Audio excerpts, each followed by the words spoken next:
कामकाञ्चनमर्दनं देवकी परमानन्दं योगिनं वन्दे जगद्गुरुं। योगी आश्रमकुमार जय गुरुदेव।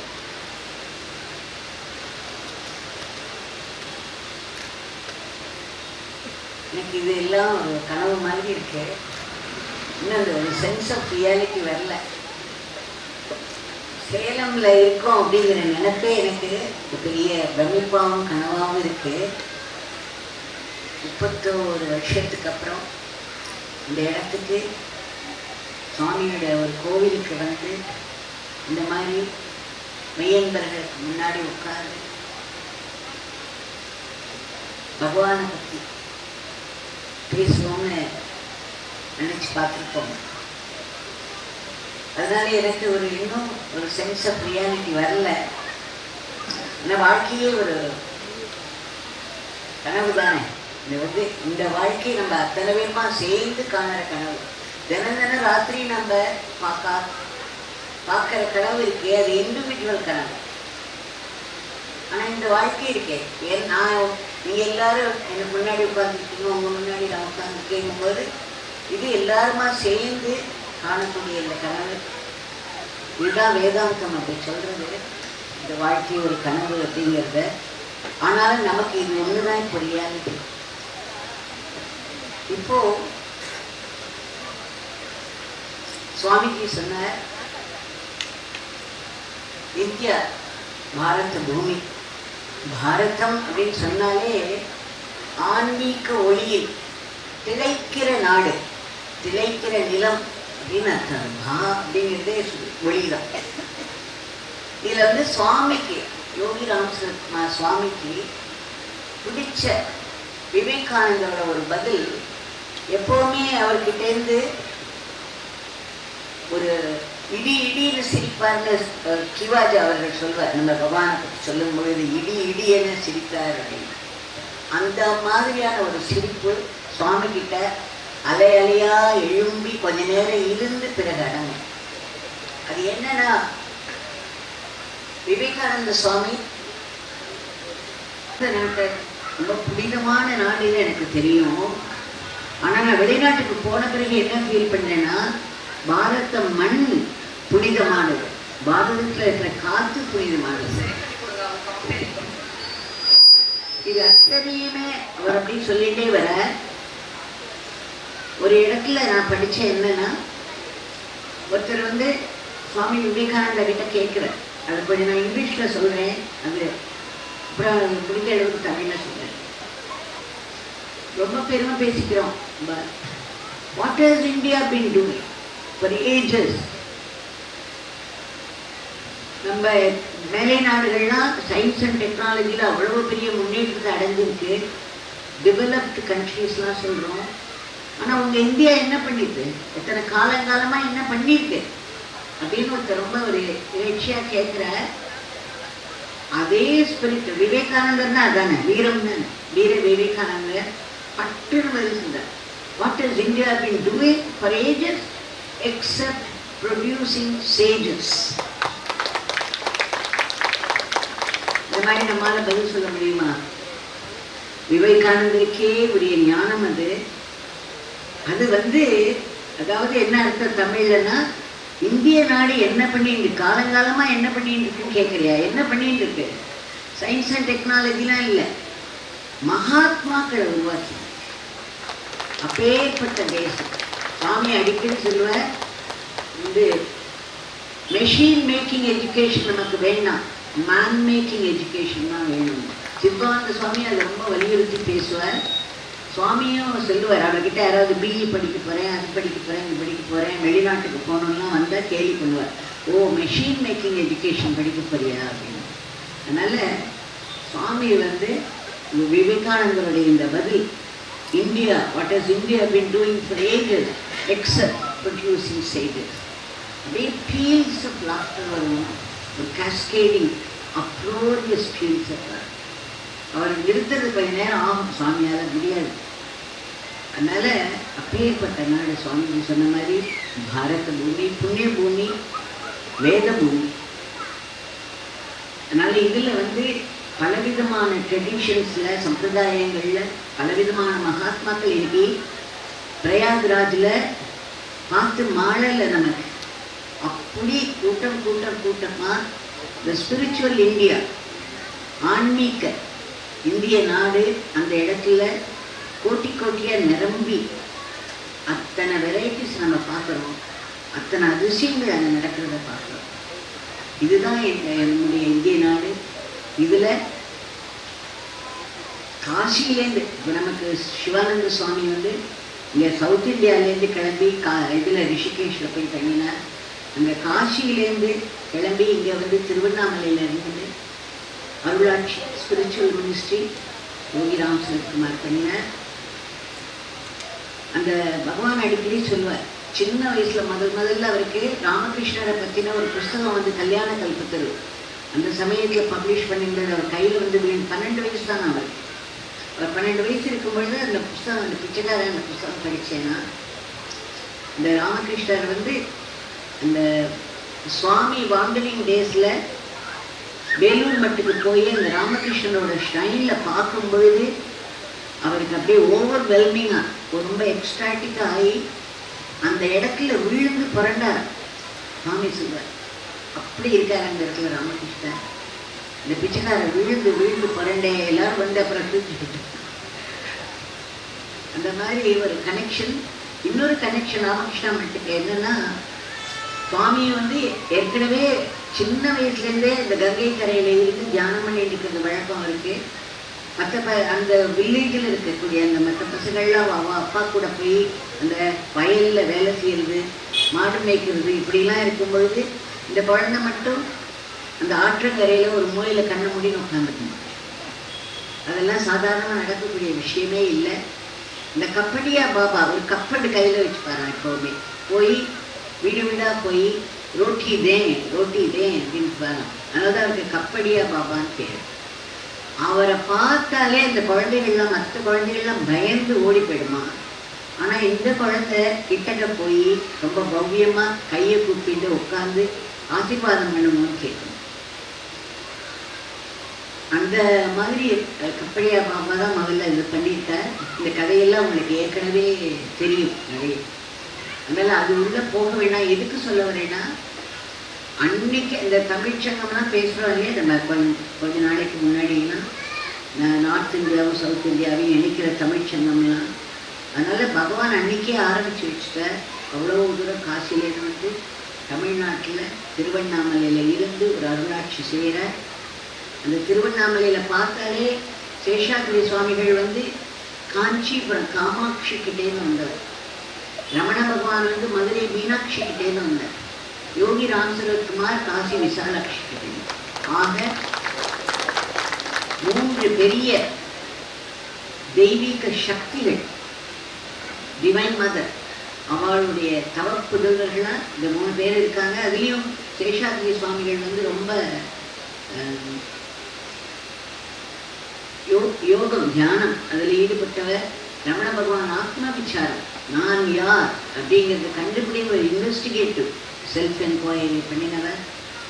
பகவான் யோகிராம் சரத்குமார் நாமாச்சாண்டி, பக்தி நாம சேவா, இதை ஜனங்களுக்கிடையே ஒரு பெரிய அருள் கிஃப்டாக நமக்கு கொடுத்தார்.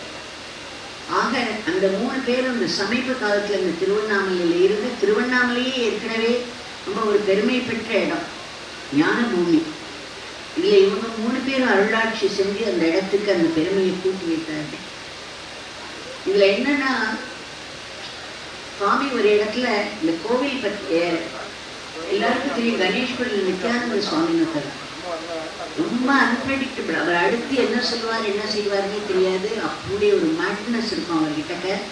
சுவாமி சொல்வார், அந்த கணேஷ்புரி நித்யானந்த சுவாமியை பற்றி கொஞ்சம் புரிஞ்சுதுன்னா இந்த பிச்சைக்காரனை பற்றியும் கொஞ்சம் புரியும் எல்லாருக்கும்.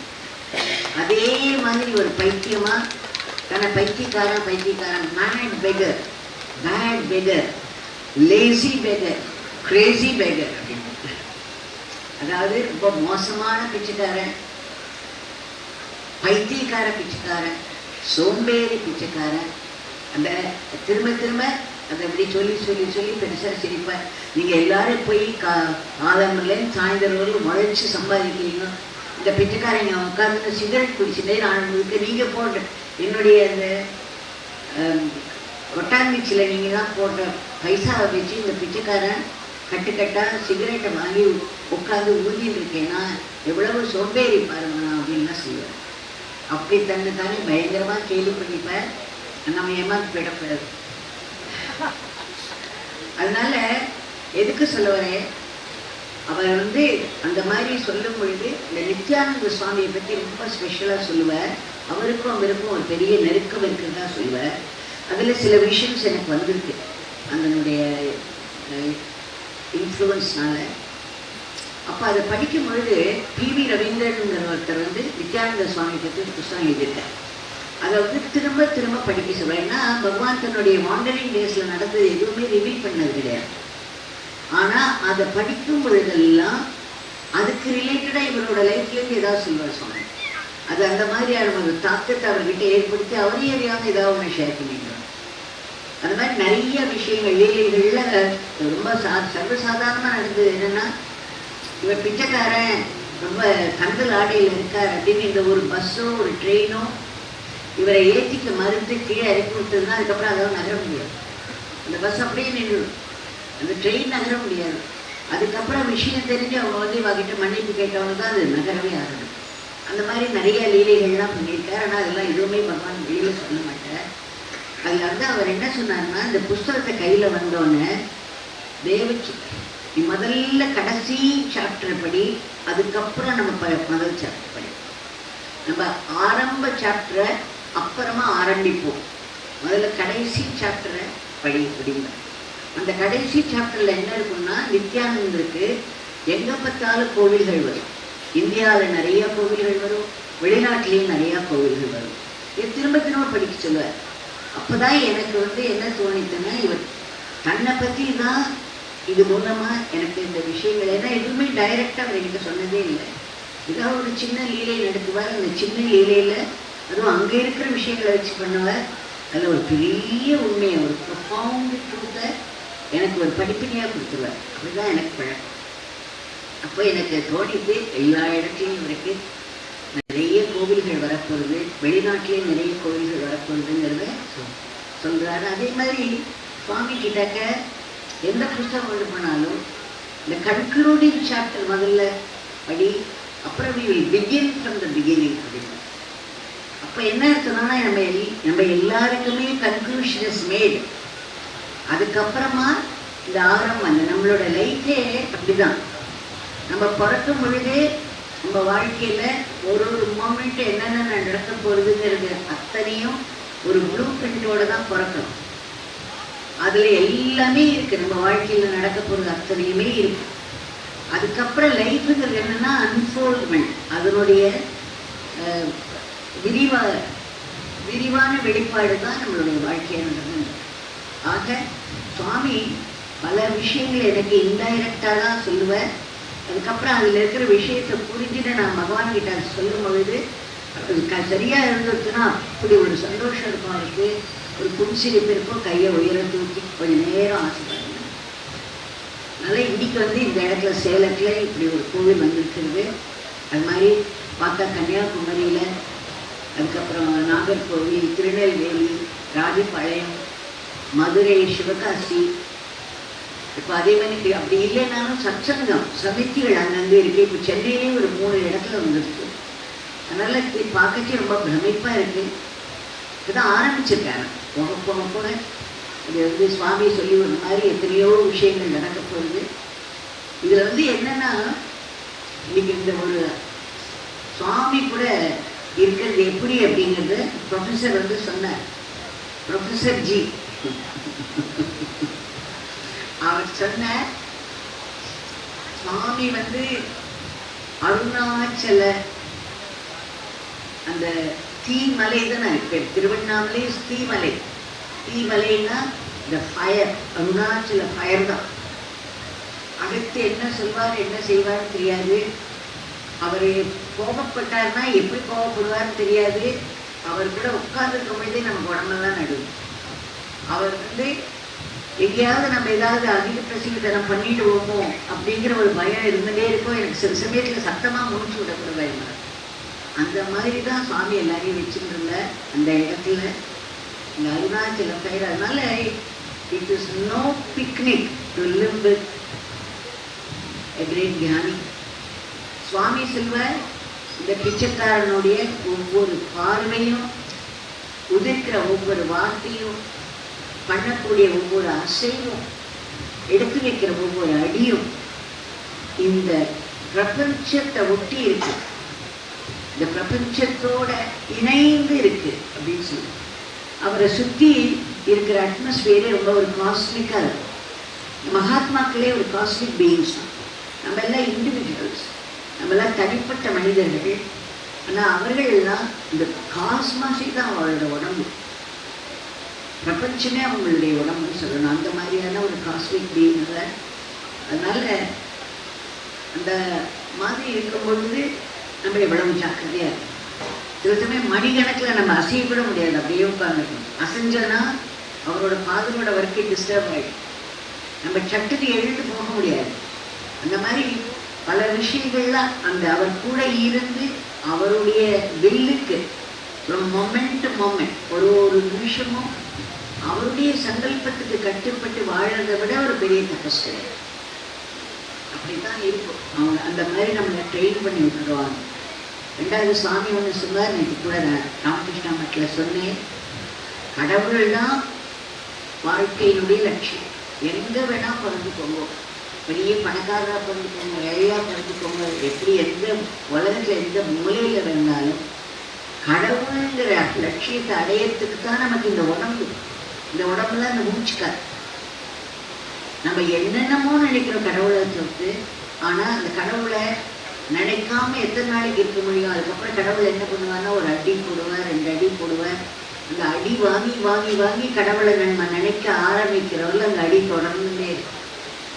அதனால கடவுளை நினைக்கிறதா சுவாமி கிட்ட ஒருத்தர் கேட்டார், எது தர்மம் எது அதர்மம்? கடவுளை நினைக்கிறது தான் தர்மம், கடவுளை மறக்கிறது அதர்மம் அப்படின்னு. எவ்வளோ ஒரு ஸ்ட்ராங் ஸ்டேட்மெண்ட். அதுக்கப்புறம் கடவுளை நினைக்கிறதுக்காக தான் இந்த வாழ்க்கை. கடவுளை நினைக்கிற நேரங்களில் தான் நீங்கள் உண்மையாக வாழறீங்க, உயிரோட வாழறீங்க. கடவுளை மறக்கிற நேரத்தில்தான் நீங்கள் பிணமாக இருக்கீங்கன்னு சொன்னாங்க. எவ்வளோ ஸ்ட்ராங் ஸ்டேட்மெண்ட். நம்ம நம்மளுடைய பிணத்தை தூக்கி நம்ம அலைகிறோம் கடவுளை மறக்கிற நேரத்துலலாம். அந்த கடவுளை மறக்கிற நேரத்தில் அதர்மத்தில் இருக்கும். கடவுளை மறக்கிறதுங்கிற அதர்மத்தை நம்ம பண்ணுறோம். அவ்வளோ ஸ்ட்ராங்காக பகவான் சொல்லியிருக்க. அப்போ அன்றாட வாழ்க்கையில் நம்ம கடவுளை எப்படி கொண்டு வருது அப்படிங்கிறதுக்கு தான் நான் சொல்வேன். இந்த இன்ஸ்டன்ட் டீ இருக்குது, இன்ஸ்டன்ட் காஃபி இருக்குது, இன்ஸ்டன்ட் உணவுகள்லாம் நிறையா வந்திருக்கு. நமக்கு இன்ஸ்டன்ட் காட் வேணுமா வேண்டாம்? Instant presence of god. அதுக்கு சுவாமி சொன்ன உபாயம் என்னன்னா, நம்ம கடவுளுடைய நாமத்தை சொல்லி கூட்டும் பொழுது அந்த நாமத்தில் அந்த நாமி பூரணமாக இருக்க, அந்த நாமியினுடைய அருள் பூரணமாக இருக்கு. அதனால யார் எந்த இடத்துல நாமத்தை நம்பிக்கையோடு சொன்னாலும் சரி, சொல்லலைனாலும் சரி, பக்தியோடு சொன்னாலும் சரி, சொல்லலைனாலும் சரி, இல்லை முழு கவனத்தோடு சொன்னாலும் சரி, சொல்லலைனாலும் சரி, நாமத்தை சொன்ன மாத்திரத்தில் நாமத்தை ஒட்டிய நாமியுடைய இருப்பு இருக்கிறதுனால அந்த நாமி அந்த இடத்துல இன்ஸ்டன்ட் ப்ரெசன்ஸ்.